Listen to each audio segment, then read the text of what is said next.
rumus ala bisa karena biasa itu penting. Jadi begitu dia imitating, baru dia mulai improving. China sekarang menjadi innovating country. Karena sudah biasa. Nah, Dia udah di depan. Itulah strategi hacking. Strategi hacking itu adalah imitating sebenarnya. Ini yang gue mau denger.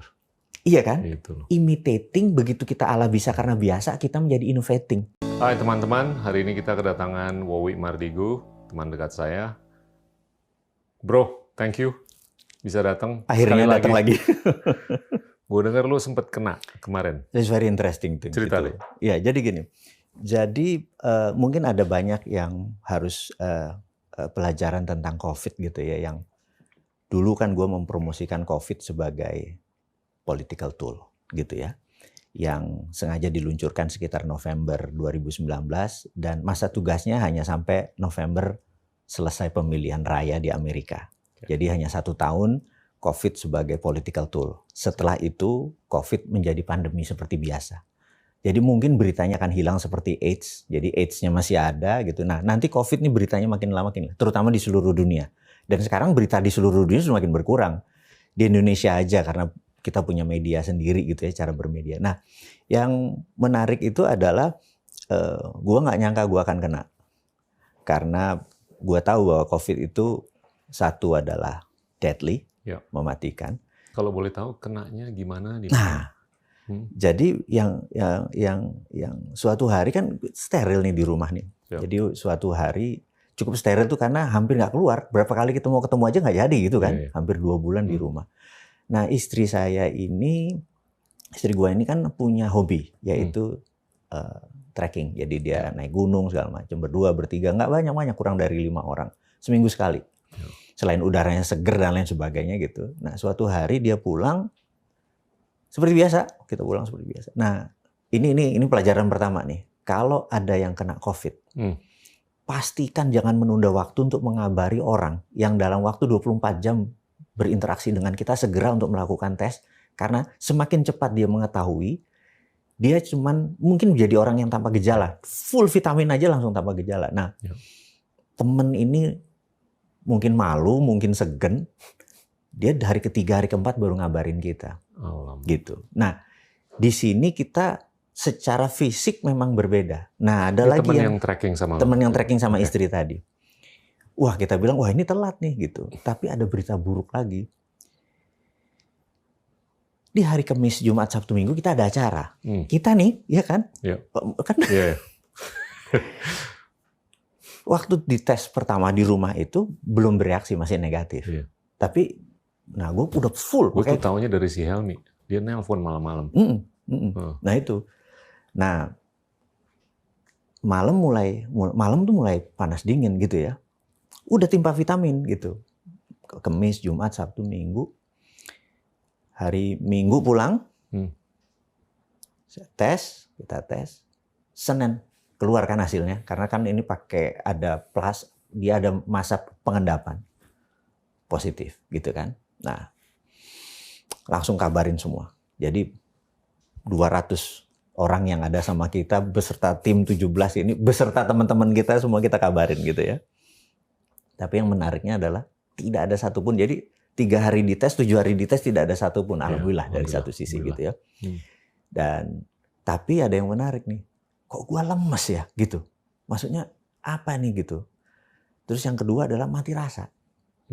Jadi makan apa aja tuh nggak ada rasanya gitu. Itu simptom yang normal. Iya. Terus berarti kan kita bergejala kan. Datang ke IGD, dokternya ngelihat kita lemes gini, Pak boleh nggak saya tes, kan kita pakai tes yang di tangan tuh kan oximeter kan 94, 95 itu udah titik bahaya. Saya ada curiga Pak, boleh nggak saya ambil tes Bapak yang oksigen ke dalam? Caranya gimana? Kami harus ngambil dari vena yang dari sini Pak. Agak sakit ya Pak? Oke. Saya demi sehat dan demi tahu pastinya kan, jarum masuk diurek-urek. Ya Allah sakitnya. Ngilu itu rasanya, itu speechless saya. Tarik kemudian sejam keluar Pak 80% Pak. Ouch. Oh jadi nggak nyambung dengan oximeter loh? Nggak nyambung karena itu cuma hitung luarnya, ini dalamnya. Oke. Pak ini yang bisa mati pelan-pelan nih kayak gini nih Pak. Tek toto hilang ini. Karena kan nggak ada apa-apa gitu ya, kita biasa-biasa aja gitu. Jadi Bapak perlu oksigen, nah, udah dikasih speed berapa, dikasih mulai enakan gitu ya. Nah, dokter langsung bilang, plasma ya? Saya bilang, apa tuh plasma? Jadi kalau lihat dari kondisi Bapak sekarang ini, kita sederhanakan aja mengartikan plasma tersebut adalah orang yang sudah sembuh dari COVID, plasma darahnya diambil intinya untuk minteri darah Bapak. Karena waktu ini ada virus masuk, dia masih meraba-raba, ini masih ABC, ini gimana sih gitu ya. Nah, tapi ini nggak gampang Pak. Ini jodoh-jodohan, karena nggak mungkin bisa cepat dapat. Saya bilang, oke lah, saya bilang saya terima itu. Ada lagi yang kedua syaratnya. Kalau nanti Bapak sembuh dari plasma, tolong plasma Bapak disumbangkan karena 6 bulan pertama setelah Bapak selesai COVID itu antibodinya tertinggi dan itu orang butuh. Saya bilang, oh gitu ya. Saya bilang saya janji saya nggak mau berhutang pada nature, pada kehidupan, pada semesta. Dia giving, ya saya harus give back gitu ya. Sorry, plasma lu direkayasa sama dia? Iya. Oke. Nah, to make story short, di hari ketiga kita ada berita. Ketiga itu kan kita bisa pakai coffee for, pakai segala macam lah. Itu hampir nggak ada growth apa-apa karena kan kita pakai CT thorax, paru-paru kanan udah putih. Itu udah kategorinya ada moderate severe gitu ya. Hari ketiga dapat, hari keempat dipasang. Beda kalau infus biasa itu kan ada meteran ininya ya. Ini karena darah langsung, ininya ganti yang besar. Itu azan rasanya. Allahu Akbar dan lain sebagainya.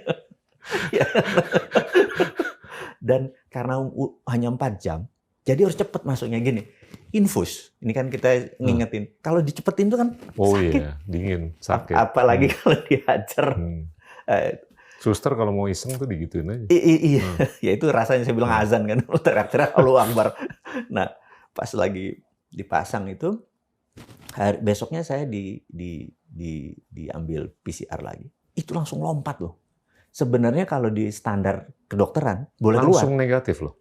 Udah deket, jadi kalau negatif katakanlah 40, udah 39. Wow. Jadi langsung dari 22 tuh langsung bok itu lompat gitu ya. Jadi kalau istilahnya kalau dokter sempat kedua-dua. Dua-dua. Wow. Itu rendah tuh. Rendah sekali gitu. Banyak yang harus dibawa ke ventilator loh. Yes. Kalau udah 20-an. Makanya ini begitu dua langsung 39. Nah, dikasih dua bungkus lagi itu langsung yang lain 14 hari, kita hari ke-7 udah keluar gitu ya. Cepat sekali gitu. Nah, ya sekarang kita udah payback nih ya. Yeah. Jadi lagi bagus-bagusnya. Jadi setiap 2 minggu kita nyumbang plasma. Nah, dokter ini waktu ngasih dia bilang terima kasih Pak, Bapak sudah berkontribusi. Tapi yang dokter yang pertama itu ngingetinnya gini. Sebenarnya COVID ini kalau di fight pakai plasma itu cuma satu orang tuh cuma dua bungkus lah kira-kira ya. Yeah.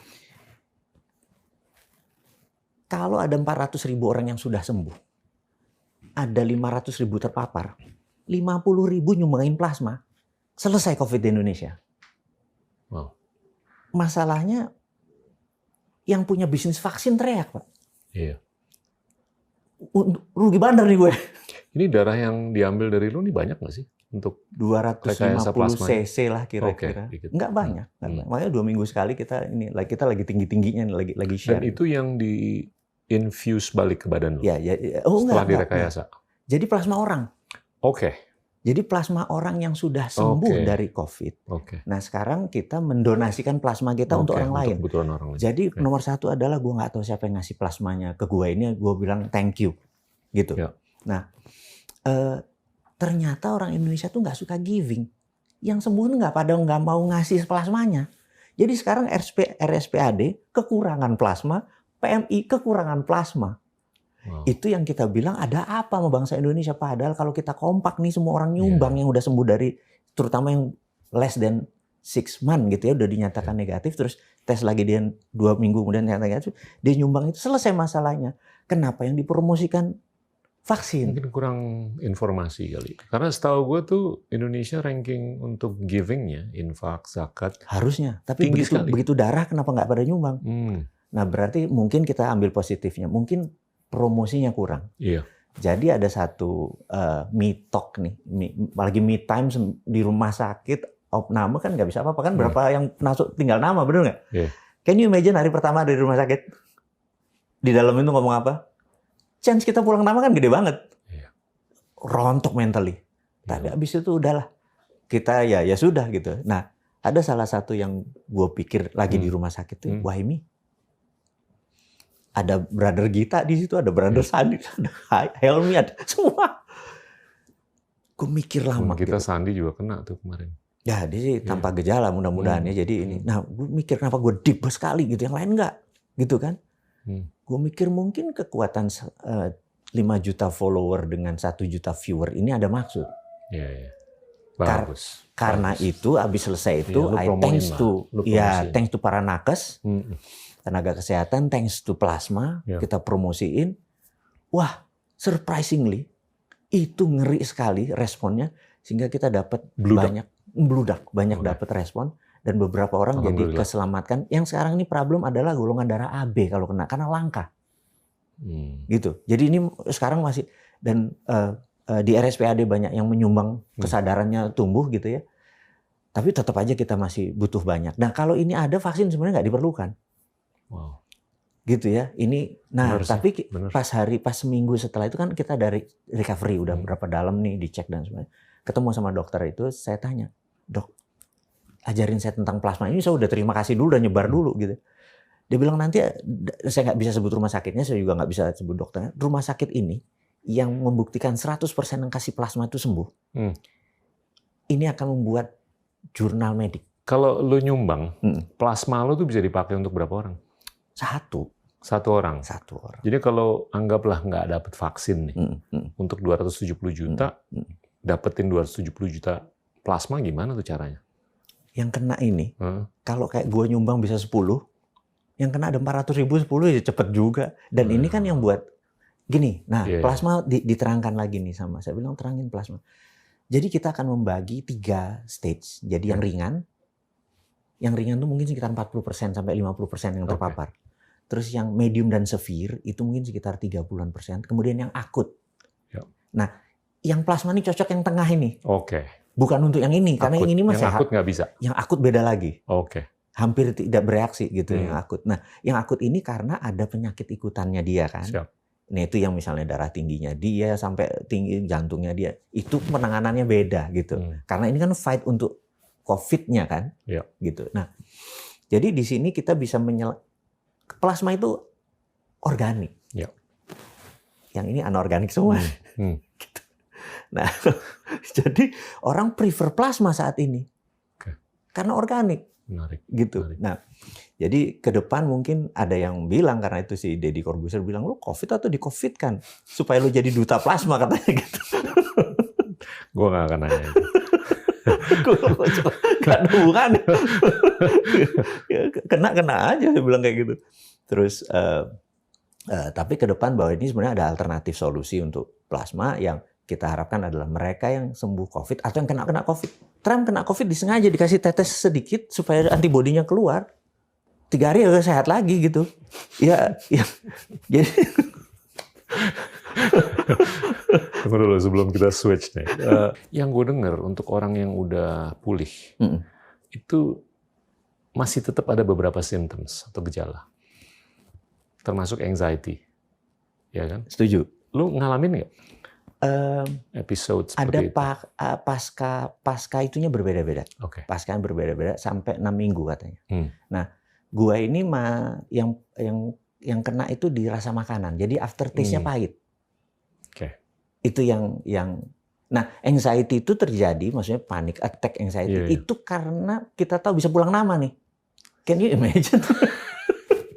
Di rumah sakit itu bisa pulang nama gitu. Berbeda dengan yang isolasi, mandiri. Kan gue merasakan, gue sebagai orang yang lama di dunia psikologi. Anxious karena waduh gue nggak bisa show lagi nih. No. Bisa pulang nama kita. Sementara kalau lagi kayak gitu ya, you know, this is human. Yang kita lihat kan rekening akhirat kita, jangan minus nih gue. Rekening akhirat minus, gemeter juga. Abis itu langsung ingat dosa, ingat ini gitu kan. Nah, apa enggak? Ya anxiety keluar, panas dingin, kaki ini gelisah segala macam, tensi naik. Tapi lu nggak ada kan gitu? Sempet, Karena kita human, brother. Di level 80, terus begini, terus we don't know, bener nggak? Iya. Kan nggak bisa dijenguk, nggak bisa didatengin. Iya, Kita kan steril. Terus sendirian di dalam ruangan ngomong sama siapa? Ngomong, ya Allah begini, Allah nggak jawab. Ya anakku nggak jawab. Ada voice.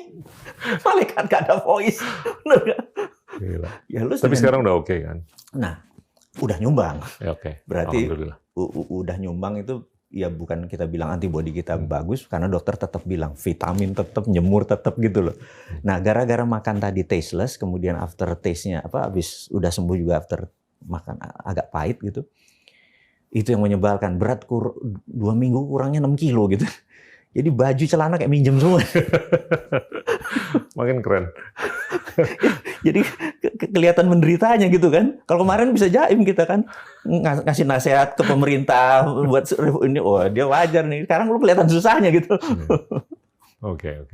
Ya, itu. I'm glad. Nah, jadi yang kita ke depan ini yang kita harap adalah sebagai saudara sebangsa dan setanah air, bagi mereka yang kurang dari 6 bulan, Anda dan piara peak performance tersebut sumbangkan ke PMI dan RSPAD. Okay.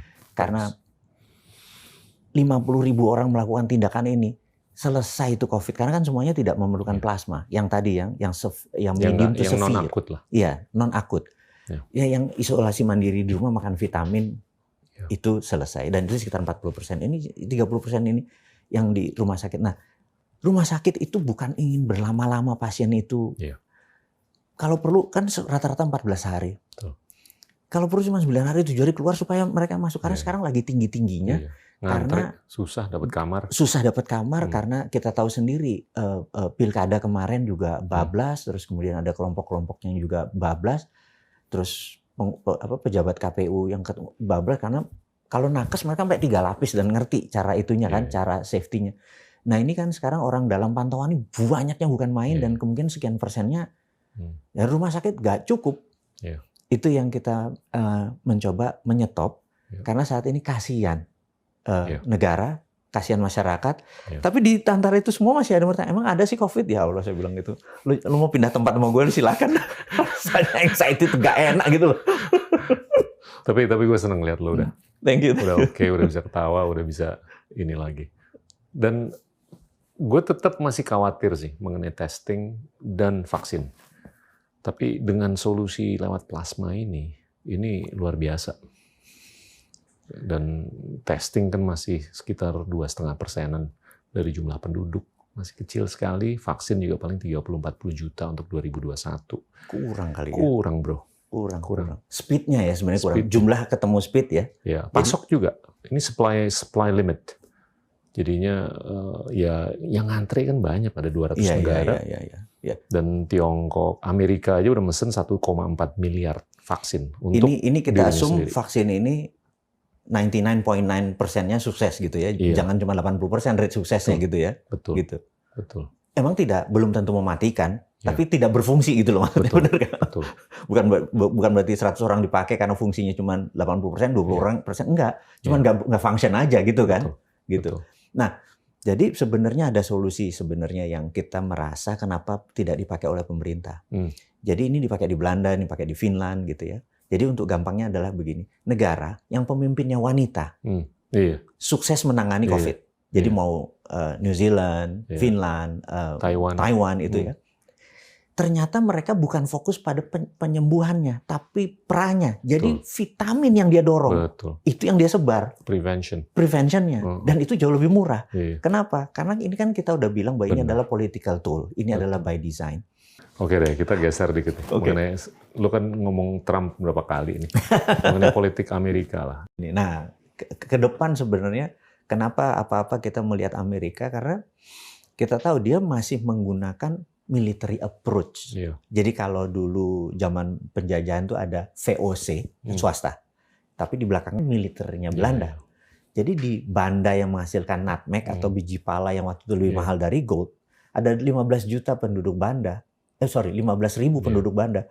Sama Yang Peter Sungkun 14.000-nya dieksekusi. Dan hebatnya VOC itu dia bisa memberdayakan prajurit dalam legislasinya. Nah, apapun untuk kepentingan komersil, termasuk pemberdayaan tentara. Karena itu VOC, asetnya kalau sekarang adalah Google, ditambah Amazon, ditambah Microsoft, ditambah Tesla gitu kan. Itu kekayaan VOC. Gila. Gila. Nah, dunia seperti pemimpin seperti Trump ini memungkinkan hal itu terjadi. Karena Amerika negara swasta kan. Nah, dipakailah militernya Amerika untuk menaklukkan sebuah negara dan rusak negara kita kalau gini. Karena kita saat ini punya posisi tawar tapi tidak berani, nggak ada gut gitu, nggak ada biji kalau gue bilang kan, itu kayak ekstrim. Mana nih kita malah bayangin kita punya sumber daya alam, mungkin sedikit lompat sedikit karena jadi kita punya sumber daya alam. Sumber daya alam tuh versi gue nih gue bagi 3. Satu yang komoditi biasa atau yang seperti dolomit, CaCO3, kalsium karbonat, di mana abundant. Itu mungkin ya alat dagang deh. Tapi barang-barang yang berharga seperti gold, tembaga yang bisa jadi gold, ini adalah tambang strategis. Terus ada uranium, thorium, itu harusnya vital. Urusan yang strategis dan vital harusnya alat tawar, bukan alat dagang. Jadi nikel yang ada lateritnya dan sebagainya, ini harusnya alat tawar. Saat ini diperlakukan sebagai alat dagang. Kalau alat dagang, suatu hari cucu gue bilang, Eyang, dulu Indonesia punya nikel ya. Jawabnya gimana? Udah gone tuh? Gitu kan. Karena nggak akan tersisa. Tapi kalau dolomit, CaCO3 digali sampai 100 tahun di Indonesia masih ada terus gitu. Ribuan tahun mungkin masih ada. Tapi kalau benda berharga tadi yang strategik dan vital diperlakukan seperti ini, tapi dia dilindungi undang-undang, itu yang gue sebelnya gitu kan. Nah gue ini kembali lagi, kalau ini konstitusi ini adalah sebuah negara maju atau dewasa, gue tuh mau challenge sebenarnya. Gitu. Tapi sekarang gue challenge di MK, keputusannya mungkin menang gue sebagai challenge. Pemilihannya tetap pemerintah boleh melaksanakan tanpa harus keputusan MK itu nggak sesakti dulu lagi. Diubah juga undang-undang MK-nya. Sakti kali nih kita bingung nih mau langkah.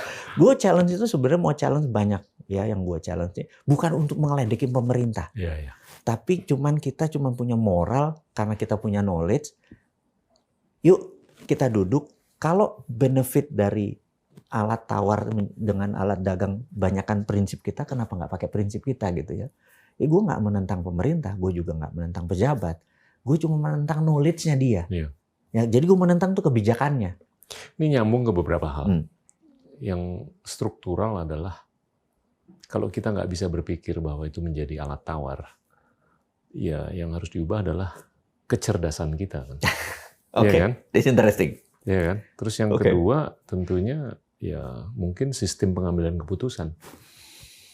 Ya kan? Sistem pengambilan keputusan itu kan berkorelasi dengan sistem politik. Gue beberapa kali ngomong bahwasanya multifragmentasi sistem politik di Indonesia itu yang menyebabkan kita tuh nggak terlalu bisa berpikir jangka panjang. Karena kita lebih terbelenggu oleh siklus 5 tahun.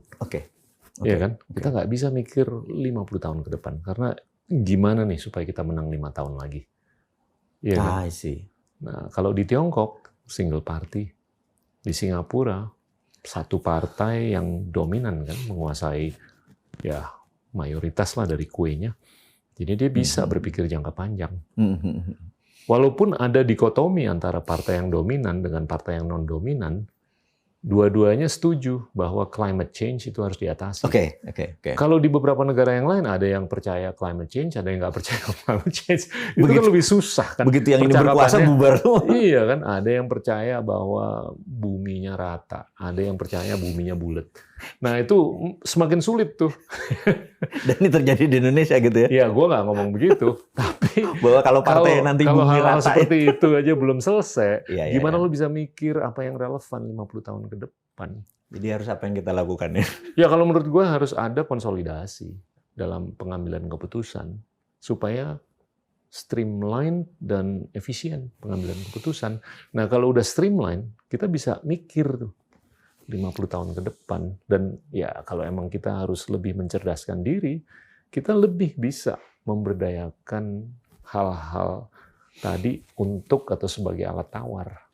Kalau kita mulai dari ini gimana? Gini, ada sebuah anak gua, nomor 3 ini nanya. Karena kan gue termasuk yang mengkritik setelah tahun 98 itu pelajaran pendidikan moral Pancasila, P4, dulu malah ada penataran, itu kan hampir nggak ada. Jadi reformasi ini punya buah yang pahit sekali, yaitu berkurangnya kesadaran anak-anak bernegara. Ya. Jadi rasa patriotisme, nasionalisme itu berkurang jauh sekali gitu. Kita cuma ada tahu liberal, demokrasi gitu ya, tapi kemilitannya itu tidak ada gitu ya.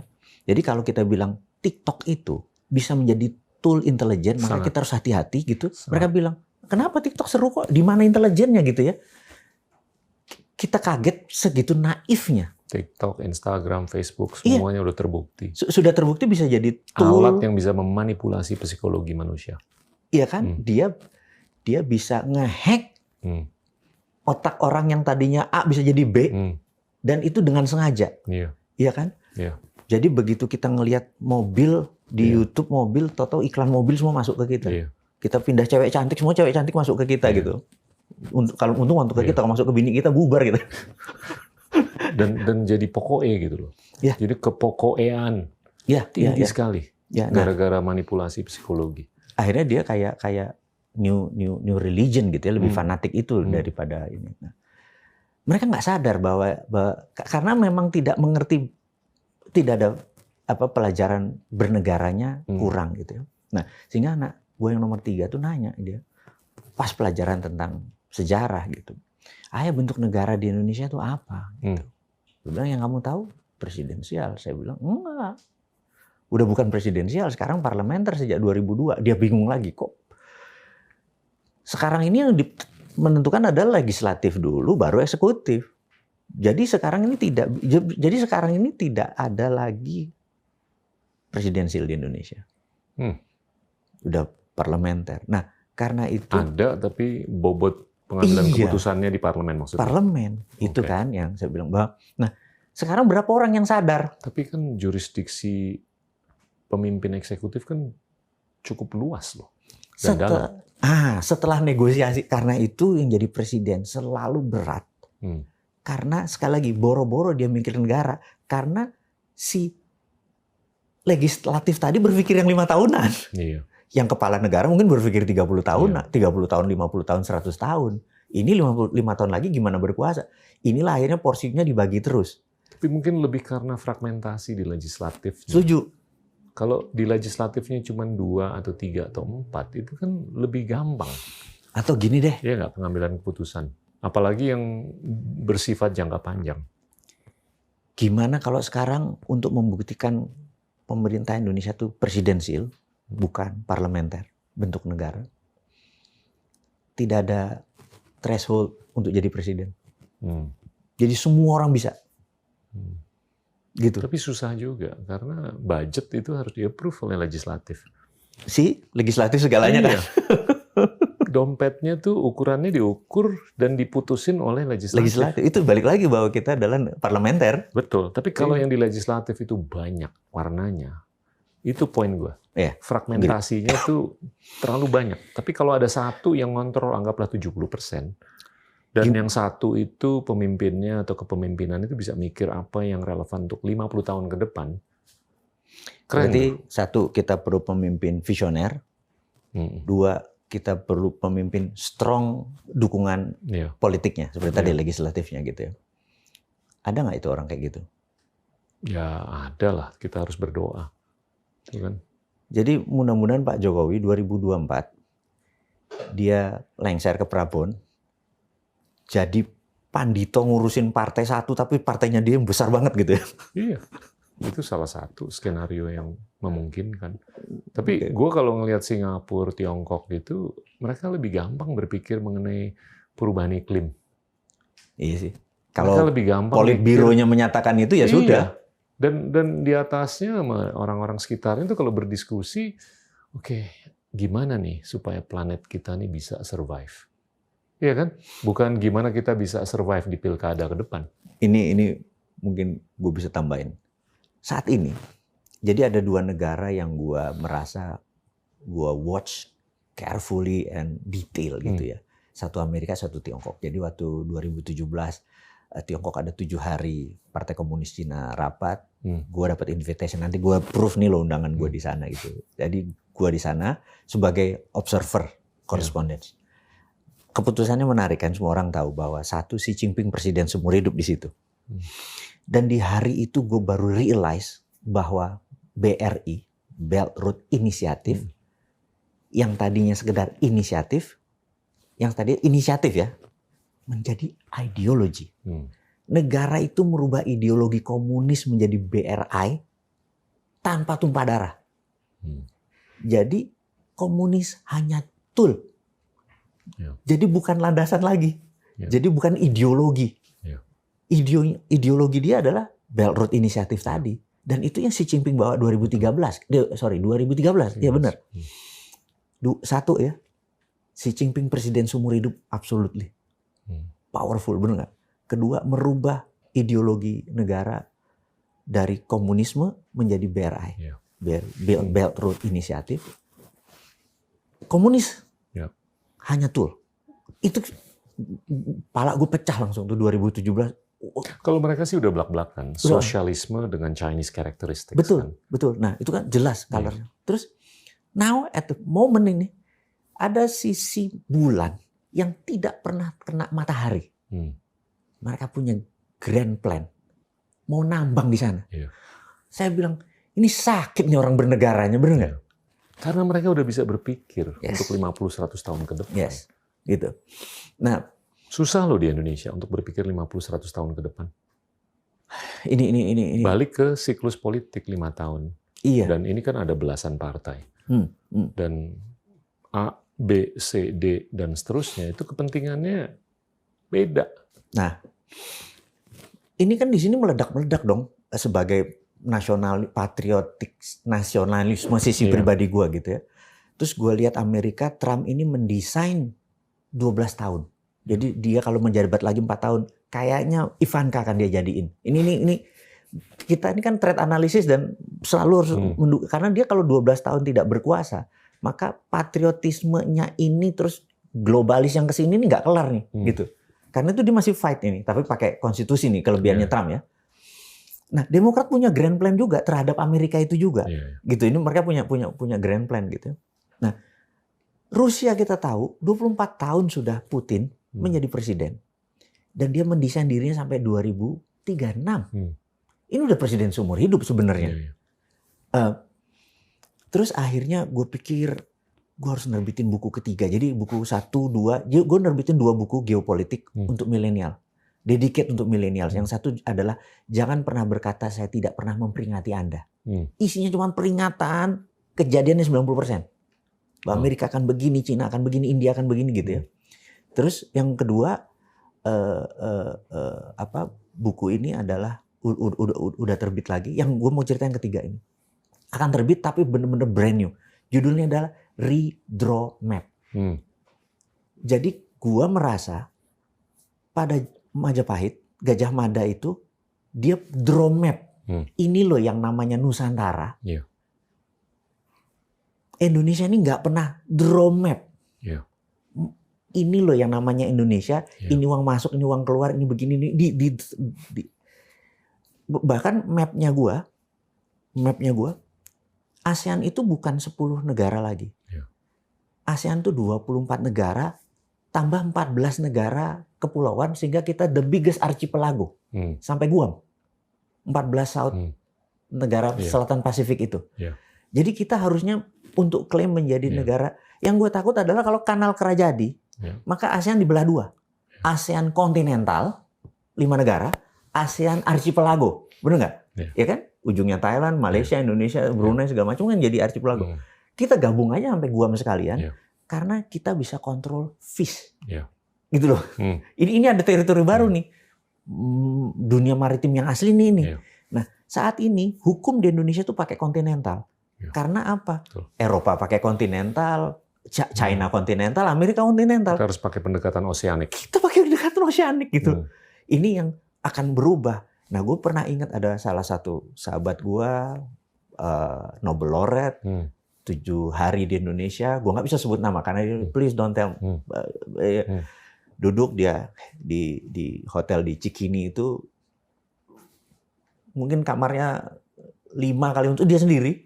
Hanya karena dia pengen private, terus hari ke-7 dia cerita. Amerika itu, distribusi cost Amerika untuk produk tuh 11-13%. Tapi itu FDR dulu harus printing money. Green Deal kan waktu itu tahun 30-an sekali. Itu membangun dari timur ke barat, utara, selatan road gitu ya. So does China. China membangun kan sisi timurnya dia karena tengahnya dia nggak ada apa-apa. Itu membangun infrastruktur semua kan dia membangun cuma sisi timur kan. Nah, ada yang hebat. Di Indonesia tuh cost distributionnya 20-22%. Padahal lu nggak buat tol. Lu harusnya cuma ngasih kapal dong distribusi. Harusnya cost lu di bawah 10% katanya. Lu adalah negara yang paling tidak efisien. Karena nggak ngerti memanfaatkan oceanic dan maritim kekuatan tadi itu gitu ya. Karena kita terlalu kontinental. Kita seperti itu. Jadi gue note itu gitu. Tapi jangan disebar dulu, gue kan buat bukunya. Ini Nobel laureate ini. Bahkan kalau lo ngomong sama ahli militer, itu pemikirannya adalah siapa yang menguasai air, dialah yang menguasai dunia. Nah, itu buku yang baru gue baca, ASEAN Water. Very interesting. Betapa China itu, jadi kan kita gini, kan gue bilang bahwa kalau di 2045, 100 tahun Indonesia, di mana which is masih 25 tahun lagi dari sekarang. Kalau kita set now, bukan 2024 nih, now, maka kita menjadi number 1 country. Bukan number 2, bukan number 3 atau sekedar negara besar doang, a big country, bukan negara mendominan. 25 tahun itu cukup. Karena kita punya alat tawar, punya alat bargain, punya alat penggentar, kita punya thorium, kita punya uranium, kita punya alat penggentar. Gimana caranya kita... Tapi lu menyebut what-nya kan? What then, what now? Yes. How-nya? Ini yang gue mau coba kupas nih. Karena ya mau nggak mau gue harus nyodok lu mengenai gimana kita bisa nge-hack diri kita sendiri. How-nya tuh penting loh, bro. Oke, setuju gue. Siapa yang bisa bercakap satu sama lain supaya kristalisasi value proposition-nya nih jelas. Terus siapa yang harus bercakap dengan komunitas internasional agar value proposition ini laku? Ini barang harus laku kan? Tapi ya what-nya tahun 2000 berapa gue juga udah tahu. What-nya sekarang kita udah tahu lah barang yang kita kuasai apa. Tapi gimana kita bisa mengemas? Ini perlu kecerdasan. How-nya, ini interesting. How-nya. Sebenarnya how ini kan kalau kita buka, ini barang dagangan ya. Tapi sekali lagi, mungkin kita satu-satunya orang yang kita challenge, kita ngasih tahu how-nya duluan, sehingga kita harap ada how-how yang lain muncul, benar nggak? Oke, gitu ya. Jadi nomor 1 untuk menjadi negara besar atau apa tadi, superpower country, kita harus ada yang kita dominate. Itu rule number 1. How-nya ya. Ini kan kita bicara how nih. Kayak kita tanya, siapa yang mendominasi militer di dunia ini? Maka who's the winner? Kan the winner takes all, Amerika, gitu. Siapa yang mendominasi trade, perdagangan? Semua orang bilang Tiongkok gitu ya. Gue nggak nyebut China karena Chinese atau Cina itu ras. Jadi gue bukan anti ras. Gue selalu nyebut Cina. Tiongkok. Gue selalu nyebut Tiongkok karena itu sebuah negara gitu ya. Nah, kemudian siapa yang mendominasi distribusi pelabuhan, peti kemas? Tiongkok, gitu. Karena itu dia water itu dia udah kuasai ternyata. To my surprise, kaget gue mau di Portugal, kayak mau di Afrika, segala macam semua itu pelabuhan mereka yang handle. Port Kelang Malaysia, bener nggak? Port Kelang ya, Hutchison. Itu kan itu saya bilang wah gila nih gitu. Terus siapa yang mendominasi kosmetik dan beauty? Itu kan Korea Selatan gitu ya. Siapa yang mendominasi otak kita saat ini digantikan dengan artificial ide segala macam? Hollywood gitu. Masih Amerika sebenarnya gitu. Dengan sosmednya segala macam, internetnya gitu ya. Terus Indonesia mau mendominasi dari mana? Itu kan apa yang mau didominasi gitu loh. Gitu. Nah, gue ingin membuat bursa tanah jarang. Kita tahu ada bursa hard commodity seperti gold, precious metal udah ada. Tapi tanah jarang ini kan uranium di situ, thorium di situ sebagai bisa ledak nuklir dan lain sebagainya. Bursa tanah jarangnya belum ada dan di Indonesia bisa buat bursa. Jadi gini, kalau kita nggak bisa buat bursa, kita iya, ini masih what-nya nih. Oke. How-nya. How itu kan manusianya kan? Harus ada storyteller, harus ada negotiator, harus ada eksekutor, ya kan? Bapak bangsa yang ngayomi ngasih ide. Kayak gini kok. Kalau setiap orang berpikir kayak lo, gampang nih, iya kan? Apalagi tujuannya satu lah. Oke, good. Sekarang kan tujuannya beda karena mimpinya beda nih tiap orang. Orang kita tidur di satu kasur mimpinya beda. Iya. Nah, lu kan punya business hack yang sangat populer. Gimana lu nge-hack bisnis. Dan evolusi manusia ini kan sebetulnya peristiwa hacking. Iya kan? Ada letupan volcano, ada tsunami, terus ada perubahan cuaca. Otak kita tuh kognisinya tuh menyesuaikan kan. Bisa makin pinter atau biasa-biasa aja. Nah itu gimana? Nah gue coba mau nge-push nih ya. Karena kedepannya ini bakal terjadi interseksi antara artificial intelligence itu biological thing dan biological thing. Ya kan? Di mana lu bisa mengrekayasa jadi kecerdasan lu secara atau dengan teknologi atau sel-sel lu tuh bisa direkayasa. Saat ini kita mempromosikan artificial intelligence, artinya itu di luar human. Iya. Agree kan? Betul. Ini sebuah alat di luar human. Kenapa nggak kita human-nya yang kita naikkan? Iya. Kita hack human-nya gitu. Iya. Ini agak challenging, tapi gue pengen tahu aja. Karena gimana kita bisa nyusul Korea Selatan, Tiongkok, Jepang, Israel, Amerika, Jerman. Kalau Jerman tuh udah cukup piawai lah dalam synthetic biology. Gua ingat tentang gimana dia bisa memberdayakan genetics atau genomics supaya genes lo tuh yang pinter aja yang ada, yang nggak pinter diedit, di-delete. Di zamannya Hitler, Hitler ini membunuh 25.000 orang retarded dan cacat. Itu satu. Yang kedua, yang ditaruh di garis depan adalah orang-orang yang tidak pinter, yang matanya tidak biru dan hijau dan tidak pirang.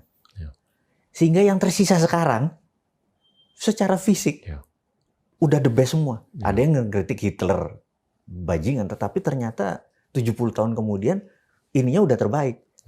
Nah, tapi sekarang keisi lagi sekarang orang-orang Turki. Orang-orang Turki pada masuk ke Jerman. Sama orang Indonesia juga banyak di sana. Nah, sekarang mereka lagi membangun sebuah teknologi bahwa tadi bukan artificial intelligence tapi synthetic biology. Biologi sintesis. Sintesis biologi yang masuk ke sana. Sebenarnya itu masih early adapter. Iya. Masih too early. Tapi gue melihat begini, kayak lagi. Untuk teknologi itu maju satu level, maju satu level. So does human ya. Kita bicara teknologi dulu. Teknologi dulu nanti bawa ke manusia. Ini what I know. Jadi gue mau menceritakan sedikit my family hobi kali ya, hobi ya. Jadi kita dari dulu, dari kecil, mungkin karena mbah kita, kakek kita ini punya kebiasaan sebagai pandai besi. Pembuat keris, segala macam, cangkul, segala macam. Jadi itu running in the family. Jadi kita menyatakan bermain dengan api itu kita biasa. Bermain api. Ini fisik benar-benar main api itu misalnya tahu gelas bakarat yang pakai ditiup. Itu dari dulu kita udah main begitu. Jadi memang itu di rumah tuh api itu biasa. Anak gue yang 9 tahun can play fire gitu ya. Udah tahu ini biru dan lain sebagainya. Nah, kita itu biasa mengolah benda-benda menjadi gimana caranya kita ini dapat ini gitu ya. Sehingga kita kenal ada namanya osmium. Osmium itu bendanya seperti besi Tapi lebih berat karena berat jenisnya besar dan dia oily. Osmium itu, OS itunya. Sehingga di Ceko dibuat untuk laras senjata.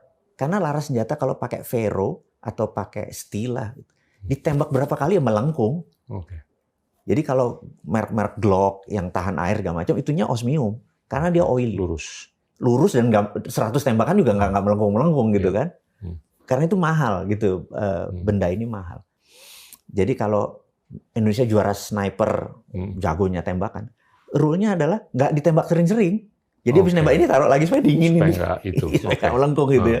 Jadi, nah kita pernah terfikir mengenai osmium ini yang kita, jadi dia kayak kelereng tapi oily. Apa yang terjadi kalau Indonesia memproduksi osmium tadi yang 99.9 ya, terus ini jadi propeller. Jangan-jangan kan semua benda yang berfriksi harus kasih oli kan. Kalau olinya cuma sedikit terus benda itu jangan-jangan pesawat jadi lebih cepat lagi. Yang tadi terbang cuma 900 km per jam bisa 1.800 gitu. Berarti teknologi ini bisa membuat dunia kan pesawatnya lebih cepat. Nah pesawatnya lebih cepat, ini lempengannya nggak pakai silikon nih. Berarti, nah untuk maju, misalnya untuk kita tinggal di Mars sekarang berapa? Perlu 3 bulan kan perjalanan dari ini. Nggak tahan kita 3 bulan main catur tiap hari, kepala kita pening, bener nggak? Gimana caranya ke sana cuma 8 jam? Itu berarti yang dirubah adalah mineralnya. Nah, tadi ada osmium, palladium, tantalum, europium, germanium, dan lain sebagainya. Benda itu kalau kita lihat karakternya, you will amazed sama benda-benda yang Allah ciptain itu gitu ya. Jadi 130 unsur periodik itu kalau benda-benda yang logam tadi yang sebelah kanan bawah itu yang saya bilang rare earth tadi, waktu kita mainin itu, kita pernah terpikir itu. Nah, proses ini kita mainan rumahan. Jadi saat ini kita ada sebuah benda yang saat ini kita ekspor udah hampir 30 tahun tapi skala rumah cuma 20 kilo sebulan. Gue nggak bisa sebut namanya sekali lagi ya karena bukan konsum publik. Kita udah kontrak dengan perusahaan kimia terbesar di suatu negara lah. Kita sebutin aja Inggris gitu ya. Nah, suatu hari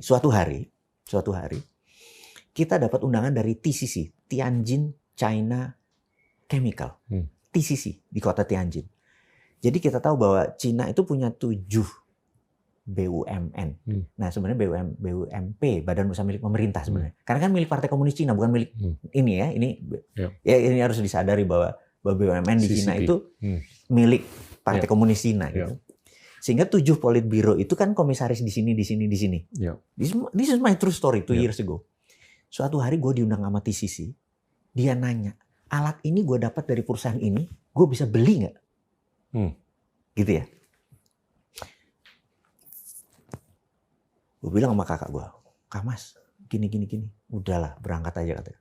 Gue di first class. Mendarat sana, red carpet, masuk tinggal di sebuah tempat gitu. Hampir 7 hari di sana. Yang surprise adalah mereka semua S2 overseas. Jadi bahasa Inggrisnya kayak air. Yang ngagetin gitu. Bahkan kepala labnya mereka yang umurnya 70 itu mereka 15 tahun di Perancis, 15 tahun di Amerika segala macam, bahasa Inggrisnya kayak air. Jadi saya bilang, waduh ini mah udah ya kita nggak ada masalah dengan komunikasi gitu. Dia nanya, boleh nggak kamu beli ini? Dia bilang kami nggak akan kasih. OS ini? Bukan, kita nggak sebut namanya ini benda ini gitu. Saya bilang Anda mau buat apa? Gitu. Kami mau buat power bank untuk rumah. Jadi misalnya siang itu pakai matahari, kemudian di save di sebuah power bank. Ini buat pakai. Nah, hukumnya baterai adalah energi yang diterima sama dengan energi keluar sama. Jadi kalau di sini 6 jam di charge 2000 watt ya, nah dipakainya 2000 watt lagi. Nah, dia perlu benda ini karena dia mau ada proses fusi. Jadi ini waktu di 2000 watt yang diambil, dia pakai proses fusi supaya bisa 5 kali. Jadi cuma 2 jam di charge untuk 22 jam. Kan harusnya 2 jam untuk 2 jam. Dia mau ada proses fusi. Nah benda ini nanti untuk rumahan sekitar 5.000 watt yang kami jual 14.000 rupiah. 14 juta rupiah. Brother, kalau 14 juta rupiah dibeli, PLN bubar. Iya. Mending PLN bubar. Itu yang namanya kabel-kabel itu udah nggak ada perlu dipakai lagi, udah nggak ada lagi. Udah nggak perlu lagi. Terus dia bilang, kami boleh nggak beli alat ini? Beli mineral ini. Logikanya begini. Mineral yang bentuknya ganjil. Ini misalnya uranium 237 gitu. Dia radioaktif. Kalau 238 atau 236 dia diem. Karena genap. Ya. Ini genap. Tapi tidak mengandung radioaktif, tetapi benda ini kok lo bisa buat genap? Itu pertanyaan dia. Sekali lagi ini teknologi rumahan, kampungan, tapi 30 tahun sudah dipakai di Inggris gitu ya. Yang pertanyaan saya, lo dapat dari mana? We are steal it. Jadi bukan. Iya. Nge-hack. Nah, itu yang gue mau ngomongin. Mereka nge-hack data itu. Mereka bilang, kok ini bisa buat? Dapatnya dari mana? Nyambung ke kita. Oke, kita. Tapi ini kita selama 30 tahun, kakakku tidak memutuskan komersial besar, hanya 20 kilo sebulan. Sekali lagi ya, nggak besar. Terus, karena idenya agak humanis. Ini kan humanis nih, bukan alat perang. Gue tergoda juga gitu. Nah, terus ini cerita dikit. Boleh nggak gue beli? Gue telepon Kang Mas gini. Enggak. Terus gimana, gue dari depan begini. Lo cari tahu lebih lanjut lagi. Dia bilang kami nggak bisa. Terus gini, pemimpin kami tertinggi akan datang.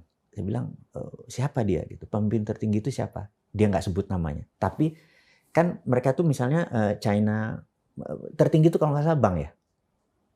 Dalam konteks apa nih? Materi secara jumlah. Kalau nggak salah itu yang Xi Jinping. Jadi ini komisarisnya dari Seven Politburo itu yang megang duit kan bank. China Nuklir, China Power itu segala macam itu ada 7. Nah, China Chemical ini China Power di bawah China Chemical karena dia punya 1.700 perusahaan termasuk Kevlar tahan peluru segala macam itu untuk anak usahanya dia. Ini saya ketemu sama di atasnya itu. Ketemu bener-bener ngetopnya itu kan. Terus dia bilang, "Nah, tapi nggak bisa makan di luar." Jadi di lantai 52 itu dijadiin restoran sama dia, chef segala macam datang. Nah, di sana tuh punya tradisi kalau orang yang duduk di sisi utara itu tamu kehormatan. Nah, lu di utara. Di utara. Tapi di sisi kirinya itu adalah gupolonya ini. Sisi kirinya. Jadi gini, orang kalau waiters tuh tahu oh ini tamu kehormatan, ini tuan rumah yang tertinggi gitu kan, gitu. Jadi bukan posisi gue bilang siapa di samping gue ini? Karena seluruh CEO cuma di sini. Ini kosong gitu. Nggak lama jam 4, jadi dia tidak jam dinner, jadi nggak boleh keluar karena takut difoto dan lain sebagainya. Datang, ada tulisan di sini, CCCP-nya itu kan. Woi, ini dia nih, salah satu 7 Politburo. Datang tek di samping saya, Inggrisnya KR. Dia langsung bilang, very strict. Dia bilang, kamu punya alat ini, kami naksir. Bisa nggak kami beli? Nggak bisa. Tapi kalau lo mau buat pabrik di Indonesia, kita supply. NKRI kita keluar dong. Dia ngomong lagi panjang, gue nggak pernah deal kayak gini sama orang kayak lo kata gitu. Terus saya bertanya. Dia nggak mau bangun pabrik di sini? Nggak. Kenapa? Karena di Cina lagi butuh barang itu kan, dia mau pindahin energi Cina kan. Cina saat ini bergantung pada Timur Tengah untuk fossil oil untuk hidup energi dia, bergantung pada batu bara. Dia mau di Cina dulu. Dia mau memutus banyak hal gitu ya. Dan dia bilang, boleh nggak kami tahu teknologi ini gimana ngebuatnya? Itu yang gue ceritain tadi bahwa dia tahu hydrocracker, nge-hack pakai hydro, bener nggak? Jadi kita tahu bahwa teknologi penambangan dan proses penambangan benda dari alam diambil jadi mineral diproses sampai 99.9 dengan refine gitu, di refining pakai anoda katoda gitu. Jadi biasanya teknologi barat, which is China juga pakai teknologinya, adalah barang ditambang, di leaching, dikasih air, kemudian dibakar di smelter, kemudian dimasukkan air lagi, di refine, kemudian dibakar lagi jadi solid gitu kan. Jadi prosesnya adalah hydro, pyro atau api, hydro lagi air, pyro lagi, terus terakhir baru air, baru terakhir untuk jadi solid atau sekedar jadi oxide gitu ya. Pyro lagi. Nah, teknik kami pyronya di depan. Karena sifat air memisahkan, sifatnya api menyatukan. Jadi kami satukan dulu, karena itu kami nggak ada waste. Itu 2 kepala labnya bilang, I've been searching this for 50 years, I just understand now. Wow. Terus dia bilang, tapi gue nggak ngerti juga caranya, karena dia perlu waktu yang panjang, bener nggak? Tapi penting dia understand dulu, bahwa saat ini kita Dia bilang ini tradisi Indonesia karena itu dari Indonesia dari dulu budaya kami adalah budaya api. Kita bilang gitu. So this is interesting. Dia malah nanya tentang sejarah. Nah, jadi makan itu sampai jam 8 malam kita masih diskusi. Tapi ada satu hal yang menarik. Jadi gue ini dimanja. Ini gue cerita nggak apa ya panjang ya. Karena sore kan gue jogging kan. Jam 4 sore. Can you imagine brother? Setiap pohon di kota Tianjin itu ada chipnya. Iya. Ini chip apaan? Bener nggak? Oke. Jadi kesempatan ngomong sama one of the 7 Politburo kan sebuah honor gitu ya. Gue kasih lihat nanti foto-fotonya gue di sana.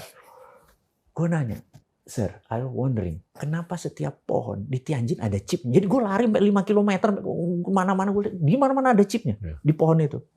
Dia bilang gini, you know China is printing money, right? Nah, printing money itu nggak bisa untuk satu project. Misalnya kita untuk bangun perusahaan buat mobil gitu, nggak bisa. Dia harus 12 layer. Jadi misalnya dia membangun misalnya buat baju, bahannya poliesternya dari mana? Bahannya kapas. Jadi baju integrasi itu vertikal. Iya, kain, terus mundur ke benang, benangnya dari mana? Terus nah ini hulu ke hilir. Nah dari sini dari baju ini nanti kancingnya dari mana? Kancing batok kelapa, kancing plastik, terus sampai nanti distribusinya pakai kendaraan aja 12 lapis katanya. Nah kalau udah 12 lapis itu kadang-kadang mau cuman ngukur suhu dan oksigen di sebuah wilayah itu karena bagian dari 12 dikasih. Karena kalau proyek itu cuma 1, 2 itu nggak akan punya multiplier effect-nya kata dia gitu. Jadi kita tuh karena itu semua orang tuh kayak dikasih duit gitu ya. Nah, tapi diukur juga. Diukur. Nah, gue bilang wah gila pembangunan Indonesia tidak ngehack supaya jadi growth. Jadi gini, kita memang membangun tapi tidak menumbuhkan, tidak grow. Kita memang membangun tapi belum tentu grow. Ini karena grow itu perlu dihack itu loh. Ini yang gue mau cerita tentang growth hack tadi ya. Nah, gue ingat ada sebuah, gue harus sebut nama nih. Suatu hari ibu kita ini adalah penasehat, salah satu penasehat presiden gitu yang 2016-2017 waktu itu kan AP pendapatan negara, BN belanja negara, AP-nya makin turun, belanjanya makin naik gitu kan. Gap ini pakai apa? Utang mas. Bu nggak bisa printing money, nggak bisa mas. Karena ini disederhanain ya bahasa sederhana. Karena kalau printing money itu M0, ini bukan M0 teorinya M0 money supply, ini cuman kalau itu anggap M0 money kita 0, terus satunya adalah bank. Terus bank ini ada misalnya Wowi gitu minjem uang ke bank, naruh jaminan terus ngasih 1 miliar gitu. Itu M2 anggap ya. M2 terus nanti dia beli tanah nih M3. M3 ini udah langsung M4-nya balik ke bank lagi. Ini udah duduk-duduk manis, ngopi-ngopi cantik gitu. Nah, di Cina itu M-nya bisa 12. Jadi tung baru masuk ke bank. Di Amerika bisa 24. Tung gitu. Jadi printing money di Indonesia tidak efektif karena tuk balik. Jadi kita lihat ternyata layernya kurang. Nah, ini. Oh, ternyata itu yang ditakuti dari printing money. Nah, dibalik lagi ke China tadi. Dia ternyata harus siap itu. Nah, itu yang mau gue di idea ini ke pemerintah sekarang adalah wahai Bappenas, lo harus punya 12 layer. Bukan sekedar hanya membangun dam. Itu terlalu simpel kan? Nah, kita mau hack China punya growth, cara dia menumbuhkan itu. Jadi satu ya, mudah-mudahan dapat ini minimum 12 layer. Dan habis itu printing money nggak apa-apa, ya kan? Nah, terus to make story short, kunjungan ke mereka tadi adalah, gue tahu Indonesia punya budaya logam tinggi, gitu. Kita akan diskusi ini lebih lagi. Terus dia sangat minat, tapi kakak gue confirm, dia bangun pabrik di sini kita supply, gitu. Ini kita ngotot. It's 2 years ago. You know what, brother? Setiap gue ulang tahun ada hadiah. Gini gue ulang tahun ada anak gue ulang tahun. Gue bilang gila loh. Dia tahu anak gue kapan loh. And macam-macam bro, macam-macam. Kadang gue dikasih Segway, dikasih go-kart. Can you imagine? Gila nih dia nge-hack data gue dari mana? Setiap ulang tahun.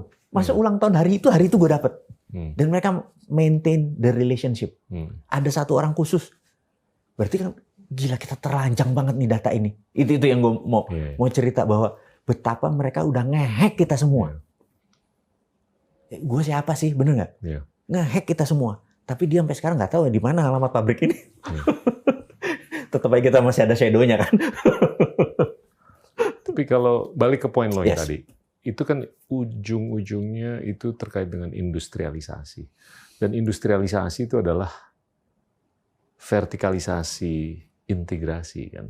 Jadi kalau lu bikin baju, ya bahannya lu juga yang bikin. Lu ini beli dari luar. Gue lagi berhadapan sama mantan menteri perdagangan. Enggak. Jadinya budaya dagang di dalam negeri itu terlalu kental. Budaya produksinya kurang. Jadi kalau lu mau menambahkan lapisan dari 4 menjadi 12 atau 24, ya lu harus melakukan vertical integration. Jadi kalau lu bikin celana atau baju, ya kenapa bahan raw materialnya government.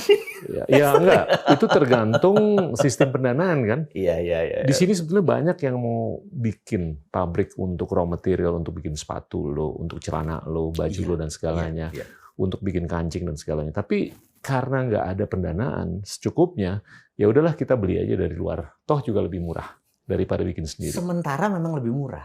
Agree ya? Lebih murah karena memang produktivitas di luar tuh lebih tinggi daripada di sini. Nah, kita bisa meningkatkan produktivitas kalau memang dananya mencukupi supaya kita belajar. Nah, ini balik lagi, gimana supaya kita tuh lebih produktif, lebih cerdas, lebih efisien, lebih efektif. Kita ambil bahasa populis untuk tidak masuk ke sekolahan. Tadi kan contoh-contohnya adalah contoh-contoh lapangan ya. Iya. Gue kasih mungkin 2 cerita lagi di China. Jadi mungkin gue udah pernah cerita gue buat hotel. By the way, ini gue cut sedikit aja. Tamu kita beberapa waktu yang lalu itu kan menggarisbawahi perbedaan sistem yang ada di Tiongkok sama di Amerika. Di Amerika ini terlalu kental dengan plutokrasi. Sedangkan di orang China, kaya yang mau mengaruhi pemerintahan ya, plutokrasi, biar paham nih teman-teman. Dan di Tiongkok itu lebih kental dengan meritokrasi. Dan dari sudut pandang itu aja kelihatan mana yang bakal berkesinambungan, ya kan? Dan Tiongkok tuh udah bisa membuktikan diri sebagai meritokrasi yang bisa mengambil keputusan yang lebih jangka panjang dan jernih. Ya kan? Sorry. Terus? Nah, anggap kita sekarang adalah anak kecil yang masih kecil, masih balita. Indonesia masih bisa dibentuk dengan apapun. Jadi lebih baik kita ngajarin pakai contoh-contoh praktis supaya teman-teman pejabat atau generasi milenial yang nonton acara kita ini terinspirasi. Karena gue tahu ada sebuah pepatah, guru yang baik dia mengajarkan, guru yang lebih baik dia mendemonstrasikan, tapi a master dia menginspirasi. Shifu. Jadi kita mengharapkan ini, saya duduk dengan seorang master. Enggak, lo masternya. Jadi kita nggak ngajarin, kita cuma. Lo Shifu, gue Kung Fu Panda. Terus. Nah, jadi gue punya pernah cerita, mungkin gue ulangi lagi untuk supaya lebih nge-refresh. Jadi gue bangun hotel bintang 3 tapi gue pengen semua peralatan tuh bintang 5. Jadi Grohe gitu ya, Kohler gitu ya. Tapi kita tahu harganya nggak match dengan harga bintang 3. Lalu yang kita lakukan adalah kenapa nggak kita pecah 2? Benda yang mekanik, yang pneumatik, yang bergerak, yang rotating, kita pakai yang original. Jadi kita datang ke toko Grohe, kita datang ke Kohler segala macam, kita bilang kayak hotel kita pernah beli 100 unit di sini, sekarang udah sekian tahun, boleh nggak kita membeli mekaniknya gitu. Kohler kan bisa 25 juta hanya toilet seat gitu ya. Grohe gitu kan. Sementara Toto atau American Standard 5 jutaan di hotel wajar gitu. Tapi gue nggak mau, gue maunya Kohler gitu ya. Nah, mekaniknya ini ternyata cuma 2-3 juta doang gitu. Nah, gue ke Cina.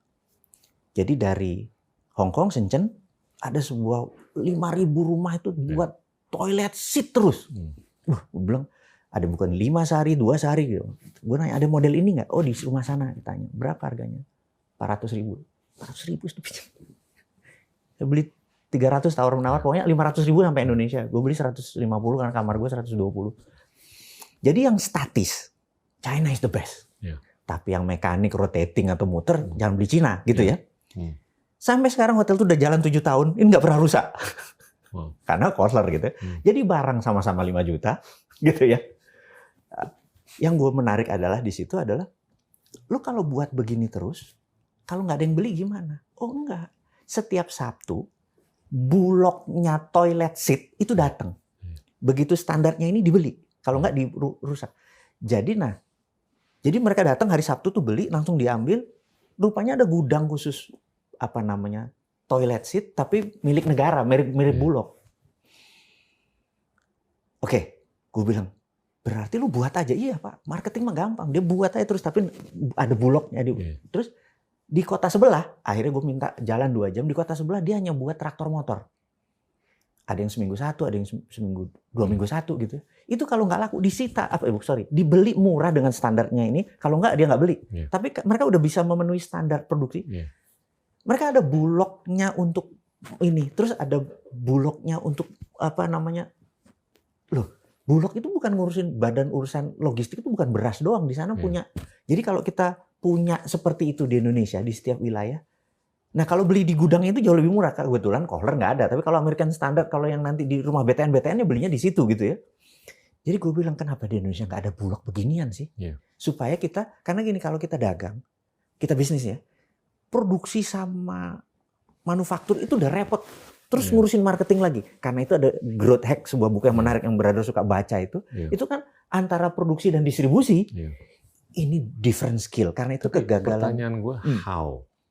Gimana supaya kita bisa punya kapasitas produksi? Nanti kita sampai sana ya. Apa yang lo ceritain? Nanti kita sampai sana. Ya kan? Itu karena gimana kita bisa bikin saniter atau produk saniter secanggih apa yang lo udah beli, sekeren seperti dan semurah. Dan gitu lu kan selalu kan ya, gue juga pernah lah ke sana. Itu gue bingung kok barang yang bagus bisa harganya cuman VI ecek-ecek banget kan. Dimana kalau lo belanja di sini gitu kok bedanya. Ya gimana mereka bisa produksi semurah itu? Nah itu gimana supaya kita bisa kayak begitu? Bisa. Kecuali kalau kita mau beli aja, mau dagang aja. Tapi gini loh resikonya jangka panjang. Mungkin nggak terlalu panjang. Ini kan konsumsi domestiknya Tiongkok ini kan semakin gede. Dan ada loh kemungkinan mereka tuh nggak bisa produksi cukup untuk dirinya sendiri. Nah kalau itu kejadian, kita bakal celeng. Karena kita harus bisa produksi untuk diri kita sendiri. Itu sebentar lagi terjadi. Ini yang gue mau. Ini berkorelasi dengan kecerdasan, kualitas pendidikan, kuantitas pendidikan, dan segalanya. Oke. Kita mau mulai dari mana? Ini harus dihack. Kita mau Nah, gini ya. Gue pernah kepikir bahwa benda ini sekali lagi gue sebagai orang yang punya sisi lain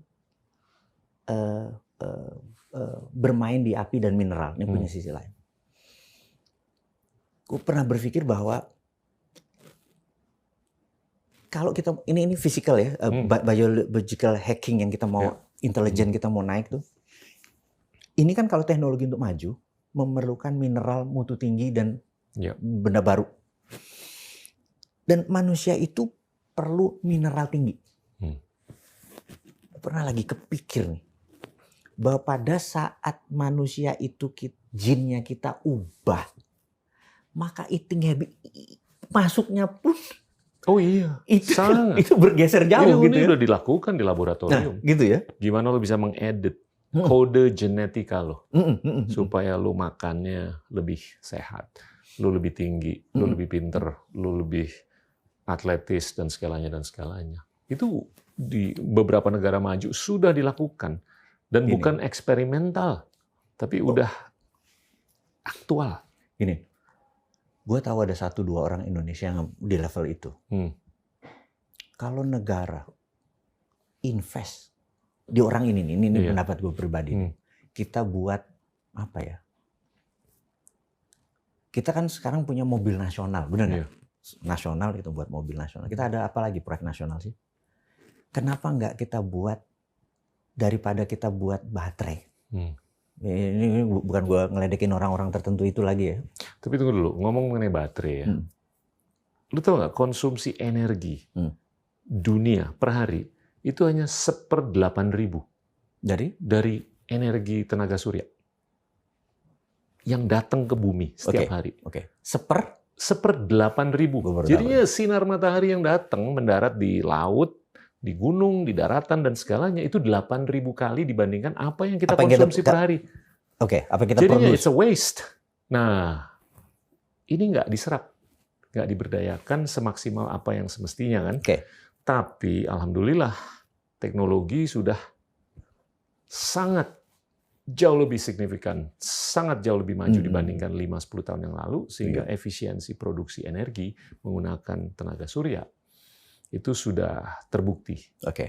Nah ini dalam waktu mungkin 5-10 tahun lagi, lu kalau beli solar panel, itu tenaganya udah jauh lebih gede dan jauh lebih murah daripada apa yang lo harus bayar dan apa yang lo dapat hari ini, apalagi dibandingin 5-10 tahun yang lalu. Nah kalau menurut gua, kalau kita lihat elektrifikasi Indonesia, itu kan cuman paling 2-3 ribu kilowatt per hour per kapita. Ya kan? Nah, lu kalau mau jadi bangsa dan negara yang modern tuh minimum harus 9 ribuan. Singapura 9 ribuan. Kita masih jauh di bawah 9 ribu. 1/4. Nah, kalau menurut gue, gimana kalau kita mau memodernisasi diri, itu harus mencukupi energinya. Nah, ini yang paling gampang adalah tenaga surya kan. Apapun lah perdebatannya ya mengenai plus minusnya. Tapi kalau menurut gue tanpa energi kita nggak bisa berbuat banyak. Itu yang gue merasa heran waktu keputusan baterai nasional itu untuk kendaraan. Kenapa nggak? Apa? Kenapa untuk housing? Karena energi itu dibutuhkan untuk apapun yang kita mau lakukan. Ya kan? Mau transportasi, kayak mau aktivitas ekonomi dan segalanya itu perlu energi kan. Tapi kalau energi lo terbatas, ya sulit. Saat ini kita tahu bahwa energi nasional sejak 2004, sejak Pak SBY menjadi presiden, 1 juta barel minyak kita dulu hanya 800 sehingga kita bisa ekspor. Dan kita menjadi negara OPEC, gabungan negara yang mengekspor. Tapi sejak 2005 kita, produksi kita sama kebutuhan kita udah 1:1. Dan ke depannya produksi kita turun, kebutuhannya makin naik. Kalau menurut gue, energi combustible fosil oil terpuruk dalam 10 tahun ke depan.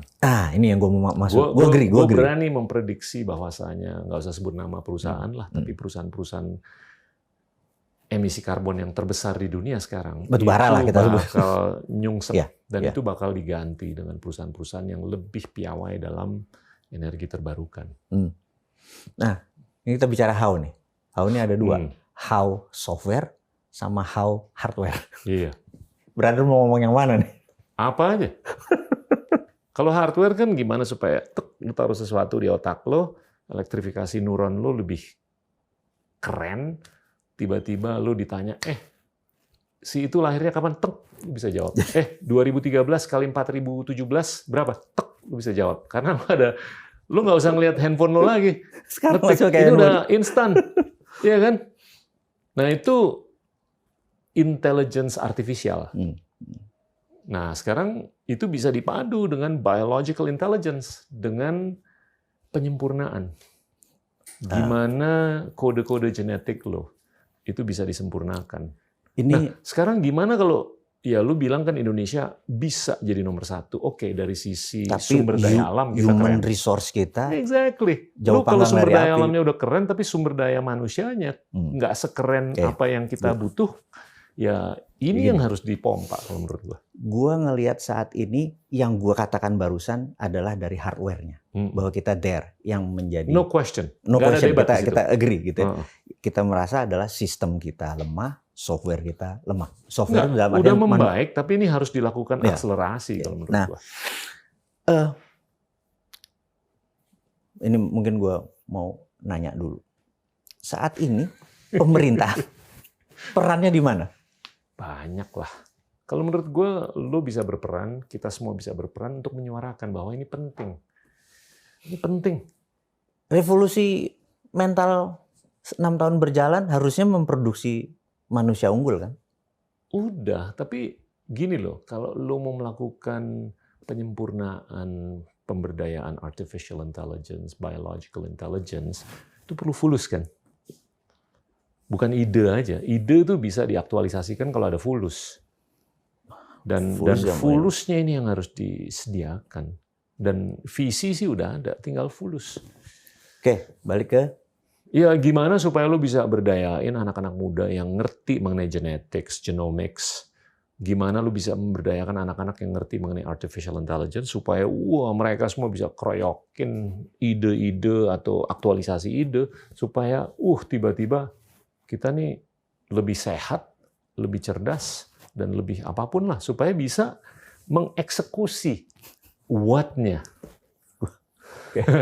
Gue nggak nanya lo, nggak debat sama lo mengenai what-nya. What sekarang, what nanti. Tinggal how-nya. Who dan how-nya nih. Iya nih. Who-nya nih. Gue udah tahu apa yang di bawah tanah apa. Iya benar. Iya kan? Tapi yang di atas tanah ini yang harus digerakin. Dan balik lagi, kalau menurut gue dua ya. Satu, sistem pengambilan keputusan. Di mana nih? Di politik. Oh, di politik. Ini kan ada belasan partai. Ini gue nggak tahu apakah mereka bisa berpikir apa yang penting untuk kita 50 tahun ke depan. Kayaknya agak-agak sulit deh. Untuk karena mereka lebih fokus mengenai pilkada tahun ini, gimana pilkada tahun ini? 2022, pemilu tahun 2024. Itu kan ya oke lah, tahunan tapi jangka pendek. Tapi apa nih yang relevan untuk 50 tahun ke depan supaya bangsa kita tuh bisa kayak LeBron James. Jadi itu yang pertama. Yang kedua, SDM-nya. SDM-nya gimana nih supaya at least di level percakapan tuh udah banyak banget. Nah, kalau percakapan udah banyak, diskursus banyak, implementasinya sih ya tinggal masalah duit dan waktu. Gua merasa jadi kalau mikir gini nih bangsa kita nih kurang marah ya, kurang banyak musuh kali ya. Nah, nggak juga sih. Gue sih justru seneng bahwa ini kita damai. Gitu ya? Iya. Perdamaian tuh bekal loh untuk bisa beride, bervisi. Gue malah seneng war loh. Ya lo emang agak-agak kontrarian kan. Tapi kalau gue non kontrarian gitu loh. Gimana bro jadinya? Kalau menurut gue SDM kita nih. Kalau lo lihat ranking PISA itu kita nomor 71. Ya kan untuk pemahaman mengenai sains dan bahasa. Ya nomor 1 Tiongkok, nomor 2 Singapura. Bukan berarti kita nggak bisa nomor 1. Gue pengen tahu how kita bisa ke nomor 1 tuh dalam waktu yang finite. Gini. Jadi di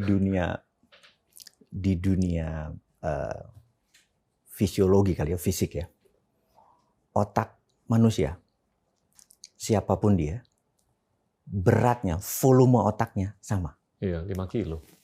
Jadi 1,5 kilo. Kepala 5 kilo, otak 1,5 kilo. Mau mereka dari ras Caucasian, bule, Negritos, atau Oriental seperti kita, ukuran otaknya sama. Iya. Panjang neuron sarafnya sama. Gitu ya. Utilisasinya beda. Nah itu. Tapi ada 4% manusia yang kita bilang tidak sama karena dia chemical imbalance. Dia misalnya ADHD, misalnya dia autism, dia betul. Seperti itu. Ada 4%. Yang 96% ini manusia sama, size-nya sama, panjang neuron saraf sama, volume otaknya sama, speed-nya, kecepatannya, dan memorinya sama. Jadi kalau kita balik secara hardware, yang namanya humankind sama. Gitu ya. Ras kita sama soalnya. Tapi ada yang membedakan kok dia bisa lebih powerful, dia lebih dominan, dia lebih sehat, dia lebih bahagia gitu kan. Orang Nepal tingkat kebahagiaannya tinggi banget. Secara materi dia tidak kaya. Itu kan ada surveinya. Di Finland ada the happiest country in the world gitu ya. Nah, jadi yang membedakan bukan hardware. Yang membedakan adalah software. Ini yang kita mau bicara bahwa software itu man-made. Jadi hardware is God given gitu ya.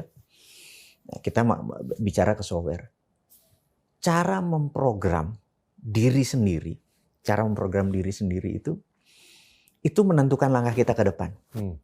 Jadi gua di dalam memprogram diri gua itu kalau kata Michael Jackson, if you want to change the world, you have to start with a man in the mirror, gitu ya. I'm Look at starting yourself. with the man in the mirror gitu ya. One of my favorite songs. Iya kan? If you wanna change the world gitu ya. Iya. Nah, itu pertanyaan tadi balik ke brother yang bilang tadi, kita mau apain? We want to change the world. Iya. We have to start with a man in the mirror Iya. gitu ya. Man in the mirror nih ya diri kita. Introspeksi. Nah, jadi apa yang lebih penting daripada itu adalah self talk. Jadi self talk menentukan tindakan. Tindakan menentukan kebiasaan. Kebiasaan menentukan pola pikir kita. Yeah. Pola pikir kita menentukan self talk kita. Betul. Ngeri ya, kita balik lagi. Kita ulangi lagi nih biar teman-teman ingat. Self talk menentukan tindakan kita. Yeah. Tindakan kita menentukan habit atau kebiasaan kita. Kebiasaan kita menentukan pola pikir kita. Pola pikir kita menentukan self talk kita. Yeah. Jadi kalau kita mau merubah pola pikir kita, yang kita ubah adalah self talk-nya dulu. Betul. Gitu.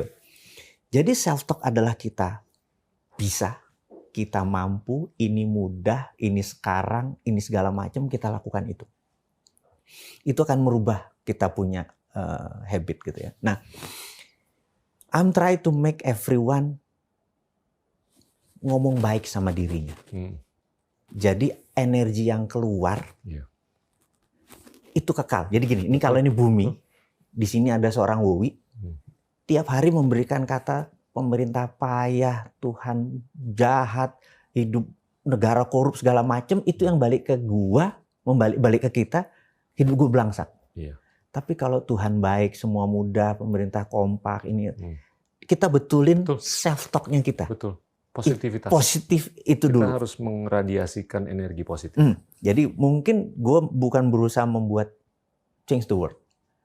Bagaimana kalau kita change ourselves untuk jadi gini, what we are now is a God gift. Yeah. Gift, G-I-F-T ya. Betul. What we become is our gift to God. Yeah. Jadi jangan pernah salahkan masa lalu. Oh enggak, gue nggak percaya. What we become is more important. Apa kita mau jadi apa nanti lebih penting dari apa kita sekarang dan apa kita kemarin. Gitu ya. Karena what we become is our gift to God gitu ya. Nah, ini nyambung ke ilmu psikologi.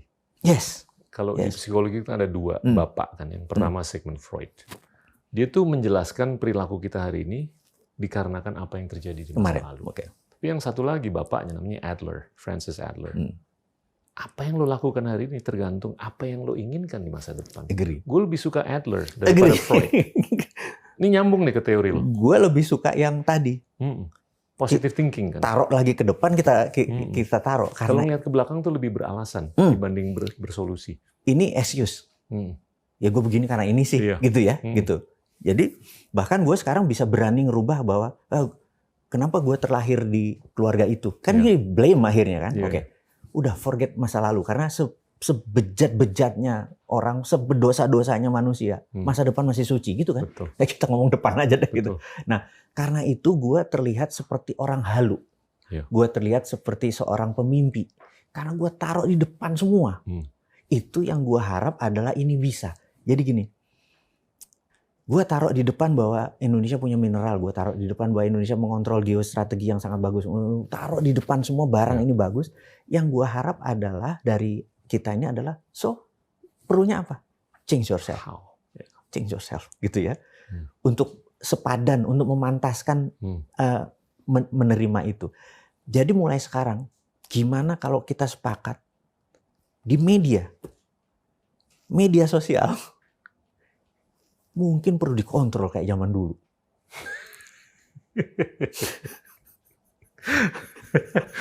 Mungkin. Tapi yang di sini ini benar-benar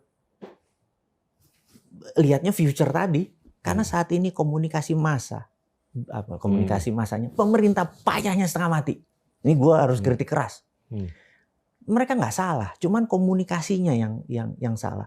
Terus juga oposisi juga salah bentuk komunikasinya gitu. Nah, kurang positivitas. Nah gini, semua orang bisa ngomong, tidak semua orang bisa komunikasi. Perceraian itu bukan karena suami istri tidak ngomong. 78% perceraian karena miscommunication. Nah, miscommunication bukan nggak ngomong, gitu. Terus perusahaan bangkrut atau rugi bukan karena bisnis modelnya jelek, pasarnya kecil, tapi karena miscommunication. communication. Bosnya ngomong apa sih, bener nggak? Ya kalau bosnya punya kayak gua global, unstructured, anak buahnya structure dan detail. Dia memerlukan contoh. Ini sebenarnya contoh komunikasi ya. Anak gua yang nomor 1 global. Bini gua detail. Waktu dia remaja, bini gua bilang, kamu ini udah cewek, udah remaja kok bangun tidur bersihin dong gitu. Bersihin. Sesimpel itu.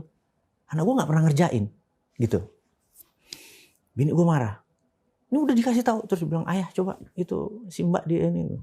Mbak, kamu kan cewek, bangun tidur ini spray di ngerti nggak? Setelah itu dirinci, bini gue global, anak gue detail ya. Setelah gue rinci, ini kan kamu personal, jangan dalam kamu taruh. Kalau yang bersihin nggak usah kan ada bibi gitu kan? Oh, terus dikerjain. Bini gue kan bilang, kamu kan apa namanya? Udah gede kok nggak bersih, itu kan global. Kita anak itu hang sekali lagi. Interpretasinya apa nih? Nah, bangsa Indonesia ini true story. Ini true story. Gue pernah survei. Bangsa Amerika itu, ini statistik, 70% risk taker, 30% safety player. Bangsa Indonesia itu 68% safety player. Risk takernya ini. Karena itu di dalam komunikasi massa, bedanya risk taker sama safety player. Kalau safety player ini kalau bagian dari 32% ya. Mungkin bagian yang off tadi, not human. Nah, di dalam komunikasi massa, kalau gue kampanye nih, kalau gue mau dapat mandat nih, karena 68% adalah safety player, maka gue nggak bisa bilang seperti ini. Kita akan bangun dam, kita akan bangun terminal. Itu safety player terancam, tapi kalau beras pasti ada, rumah sakit pasti ada, kesehatan pasti terjaga, oh gue safe, gitu. Sementara yang kita mau growth itu risk taker. Nah, ini yang berat nih, kita harus merubah bangsa kita. Hacking. Dihack kepalanya, supaya kita berani mengambil resiko, tetapi resiko yang bisa kita tanggung. Dan gue bermaksud hacking ini konotasinya positif dalam arti kata. Hacking dalam arti negatif kan konotasi negatif. Ngambil data. Gimana kita bisa mengakselerasi proses. Nah, gue merasa ya, kita tahu pertama kali hack pertama adalah mengambil data negatif.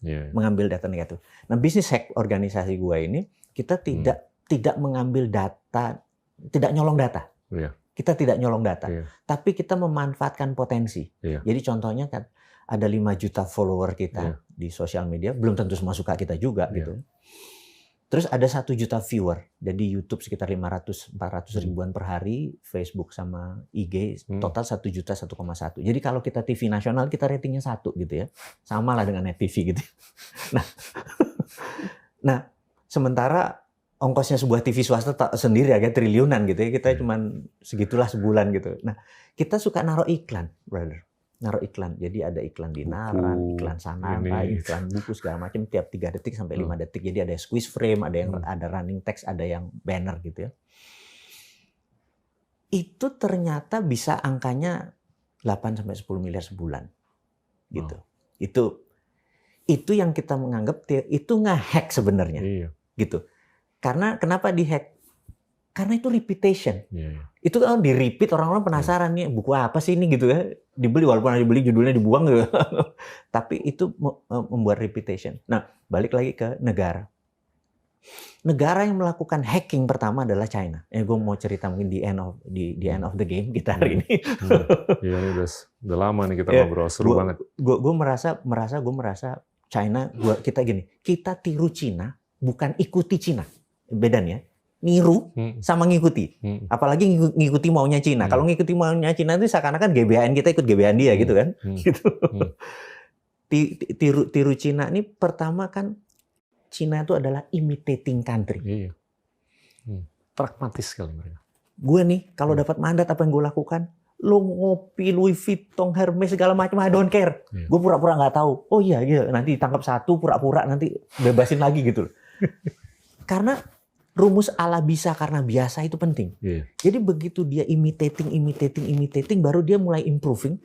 China sekarang menjadi innovating country. Karena sudah biasa. Nah, dia itulah udah di depan. itulah strategi hacking. Strategi hacking itu adalah imitating sebenarnya. Ini yang gue mau denger. Iya kan? Itu. Imitating, begitu kita ala bisa karena biasa, kita menjadi innovating. Yang bagus dicuri, bukan dicuri lah, ditiru. Ditiru. Jadi kalau dulu ada ATM kan, amati, tiru, modifikasi. Sekarang amati, tiru, plek, udah. Tiru, plek aja sudah. Gak usah improvisasi dulu karena muscle kita, muscle knowledge kita ini kan, muscle kita punya knowledge kan. Muscle knowledge kita tuh harus ditaruh memori. Oh gini toh, begitu itu baru kita bisa. Nah, gimana kita bisa melakukan itu belum udah disemprit, gitu. Ini yang gue bilang bahwa saat mudah-mudahan sekarang pemerintah terinspirasi. Jadi sesuatu yang zero risk, lepas aja. Dan kita nih udah masuk di era kita punya kapasitas untuk mengumpulkan data dengan jumlah yang banyak sekali. Dan setelah dihimpun, itu komputasinya juga ada kapasitasnya. Gede banget. Dan itu dua-duanya itu kalau diramu, itu bisa membuahkan ilmu imitasi yang luar biasa. Ilmu inovasi yang luar biasa. Nah, ke depan ini gue cuman minta izin pemerintah untuk kita satu tadi, boleh melakukan imitating. Terus yang kedua adalah biarkan kami bermain dengan no regulation. Jadi misalnya nggak ada resiko seperti misalnya saya buat pupuk, udahlah nggak usah pakai izin pupuk, atau kalau mati ya tanaman itu doang. Tapi sesuatu yang masuk ke mulut seperti obat, jamu segala macam, lu baru pakai BP POM gitu loh. Kita mau buat mobil listrik kayak, kita mau buat pakai tenaga areng kayak, kita mau buat mesin pakai kipas gitu. Lepas aja gitu, jangan harus pakai ATPM, pakai izin itu gitu. Itu. Terus kedua, izinin kita punya infrastruktur. Jadi Cina itu nggak perlu Facebook karena udah ada Weibo, dia nggak usah punya Uber, dia punya Didi Sucing gitu ya. Nggak usah punya Amazon, dia udah punya Alibaba. Nah, ini harus diprotek. Jadi gini, kalau ada anak kita buat Google, negara kalau perlu yang promote, contoh promote ini nih, contoh nakal nih, ini ada Menko Kominfo, mudah-mudahan denger ya, Kominfo, sekali-sekali Google dimatiin 2 jam gitu kan. Terus jadi, mati ya udah pakai produk Indonesia tadi. Terus kadang-kadang Agoda matiin 2 jam, Booking.com matiin gitu, supaya Traveloka jalan, supaya yang lokal-lokal jalan gitu. Pura-pura nggak tahu, mati ya gitu. Negara turun. Nakal-nakal sikik lah gitu. Ini harus diedit nih.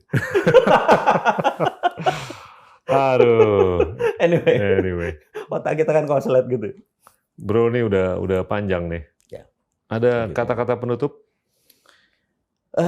Menarik soalnya. Ada di akhir penghujung diskusi kita nih saat ini.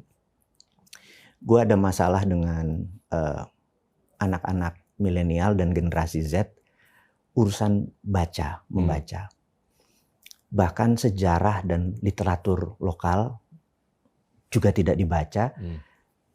Mungkin gue harus cerita 1 menit sedikit. Jadi suatu hari gue cerita tentang Datuk Maringgi. Datuk Maringgi itu naksir Siti Nurbaya. Kemudian bapaknya Siti Nurbaya itu dikasih uang pinjaman. Padahal dia tidak punya kapabilitas untuk ngelola. Akhirnya terjadilah mismanagement. Nggak bisa bayar dia. Datuk Maringgi bilang, udah anakmu buat saya, gitu kan? Nah, itulah yang dilakukan Cina sekarang. Datuk Maringgi ini pengen sumber daya alam Indonesia. Diberilah kita dengan banyak-banyak itu. Yang jadi masalah di Indonesia, Datuk Maringginya 2. 1 Amerika, 1 Cina. Ada 2, 1 Amerika, 1 Tiongkok gitu kan. Datuk Maringgi 1 ya kita mati, apalagi 2 gitu kan. Saya buat videonya, saya buat tulisannya.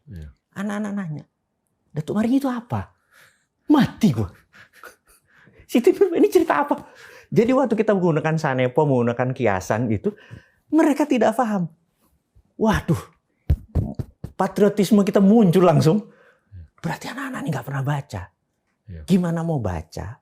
Karena anak-anak sekarang sudah terlalu banyak dengan informasi. Jadi kita nih dulu zaman tahun 70-an masuk 100 informasi ke kepala kita. Di tahun 80-an 300 informasi. Tahun 90-an 500. Anak sekarang baru bangun tidur udah 2000 informasi masuk ke telinga dia tidak bisa memilah.